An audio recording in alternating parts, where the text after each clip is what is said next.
दोस्तों 10 साल तक नरेंद्र मोदी कांग्रेस मुक्त भारत का नारा देते रहे, लेकिन कांग्रेस मुक्त भारत का जो नारा था वो बीजेपी मुक्त मध्य प्रदेश से शुरू होने जा रहा है।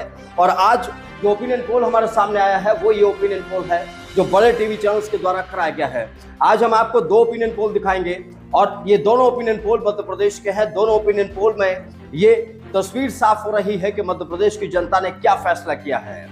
मध्य प्रदेश की जनता नरेंद्र मोदी के चमत्कार के साथ गई है या फिर राहुल गांधी के प्यार के साथ गई है, ये तमाम बातें आज हम आपको इस पूरी रिपोर्ट में बताने जा रहे हैं। हम आपको बताएंगे कि कैसे ये सर्वे किया गया है, इस सर्वे का आधार क्या है और ये चैनल इस सर्वे के बारे में क्या बोल रहे हैं। अक्सर ये होता आया है कि चुनाव से पहले और चुनाव के बाद तक राजनीतिक पार्टियां इन सर्वे को गलत बताती रही हैं, लेकिन अक्सर ये भी होता आया है कि ये सर्वे लगभग उन आंकड़ों के आसपास तक मौजूद रहते हैं। इस बार जो सर्वे आया है, बात इन सर्वे की नहीं है कि इनकी विश्वसनीयता क्या है, बात यह है कि इस बार कांग्रेस मुक्त भारत का जो नारा 10 साल से प्रधानमंत्री मोदी दे रहे थे, कांग्रेस के नेताओं को लगातार बीजेपी में शामिल कर रहे थे, उसके बावजूद भी मध्य प्रदेश में कांग्रेस की सरकार क्यों बनने जा रही है। ये आज प्रधानमंत्री के लिए भी चुनौती का विषय है, बीजेपी के लिए भी चुनौती का विषय है और उन तमाम लाखों करोड़ों कार्यकर्ताओं के लिए भी चुनौती का विषय है जो लगातार नरेंद्र मोदी जी के इस मंत्र पर काम करते रहे कि उन्होंने कांग्रेस मुक्त भारत बनाना है।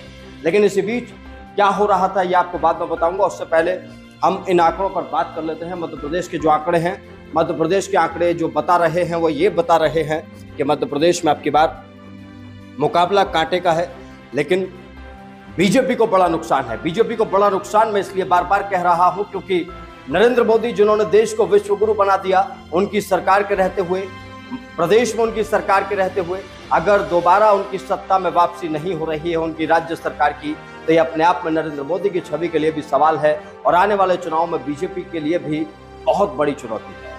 इस बीच जो ये सर्वे आया है, इस सर्वे के आंकड़े आपको अब मैं दिखा देता हूं। इन सर्वे के आंकड़ों की जो चर्चा है अब होने लगी है। कांग्रेस खुश नजर आ रही है। इंडिया टीवी की अगर ओपिनियन पोल की बात की जाए तो इंडिया टीवी का जो ओपिनियन पोल है उसके जो नतीजे हैं वो हैरान करने वाले हैं। हैरान इसलिए करने वाले हैं क्योंकि कांग्रेस की सरकार एक बार फिर से वहां बनती दिखाई दे रही है। किसको कितनी सीटें मिल रही है आपको बता देते हैं। इंडिया टीवी के इस ओपिनियन पोल के मुताबिक मध्य प्रदेश में बीजेपी और कांग्रेस के बीच कड़ा मुकाबला होने के आसार हैं। हालांकि इसमें कांग्रेस बीजेपी के मुकाबले बेहतर प्रदर्शन करती नजर आ रही है। इस ओपिनियन पोल के मुताबिक मध्य प्रदेश में बीजेपी को 102 से 110 सीटें मिलने का अनुमान है। बीजेपी को 102 से 110 सीटें, 230 टोटल सीट है, जबकि कांग्रेस को 118 से 128 सीटें मिल सकती हैं। इसके अलावा अन्य दलों को 0 से 2 सीटें मिलने का अनुमान है। अब यहां आप रुकिए, जरा इस बात को समझिए कि ये क्या हो रहा है। पिछली बार भी कांटे की टक्कर थी। 2018 की अगर बात की जाए तो 2018 के विधानसभा चुनाव में बीजेपी को 109 सीटें मिली थी, जबकि कांग्रेस के खाते में 114 सीटें आई थी। पिछली बार भी कांग्रेस को मध्य प्रदेश की जनता ने बहुमत दिया था और कहा था कि भाई आप सरकार चलाइए, लेकिन बाद में ज्योतिरादित्य सिंधिया के अपने विधायकों के साथ बीजेपी में शामिल होने की वजह से कमलनाथ सरकार गिर गई थी और एक बार फिर से शिवराज सिंह चौहान मुख्यमंत्री बन गए थे। लेकिन इस बार जो आंकड़े आ रहे हैं, इस बार भी मध्य प्रदेश की जनता कांग्रेस की तरफ रुख कर रही है। लेकिन दूसरा एक और टाइम्स नाउ का सर्वे आया है, उस सर्वे के बारे में भी आपको बता देते हैं। टाइम्स नाउ के ओपिनियन पोल के मुताबिक, इस सर्वे के मुताबिक आगामी विधानसभा चुनाव में प्रदेश में दोनों दलों को लगभग 42% वोट शेयर मिलने की संभावना है। कांग्रेस को ओवरऑल 43.80% वोट शेयर के साथ 230 सीटों वाली विधानसभा में 118 से 128 सीटें मिलने की उम्मीद है। बीजेपी को विधानसभा चुनाव में 102 से 110 सीटें मिलने की उम्मीद है। तो ये अपने आप में मध्य प्रदेश की जनता का संदेश है, उस हिंदी भाषी राज्य का संदेश है जो हिंदी भाषी राज्य लगातार बीजेपी के पास रहा है। लगातार बीजेपी ने ये कहा है कि भाई जहां जहां उसकी सत्ता रही है उसने विकास किया है, जहां जहां उसकी सत्ता है उसने लोगों को आगे बढ़ाने का काम किया है। लेकिन मध्य प्रदेश अगर दोबारा बीजेपी को सत्ता से बेदखल करने का प्लान बना रहा है और वहां की जनता अगर ये कह रही है, तो ये प्रधानमंत्री नरेंद्र मोदी, बीजेपी के सबसे बड़े स्टार प्रचारक, उनकी छवि पर भी सवाल है। उनकी जो आंधी तूफान चला करती थी, उस आंधी तूफान के हवा में बदलने से और नीचे तक जाने पर भी सवाल है। और इसके अलावा बीजेपी कार्यकर्ताओं और उन तमाम बीजेपी के नेताओं, मंत्रियों के मनोबल के टूटने पर भी सवाल है। क्या ये होने जा रहा है? क्या मध्य प्रदेश और राजस्थान और इन विधानसभा चुनाव से राहुल गांधी की एक अलग वापसी होने जा रही है?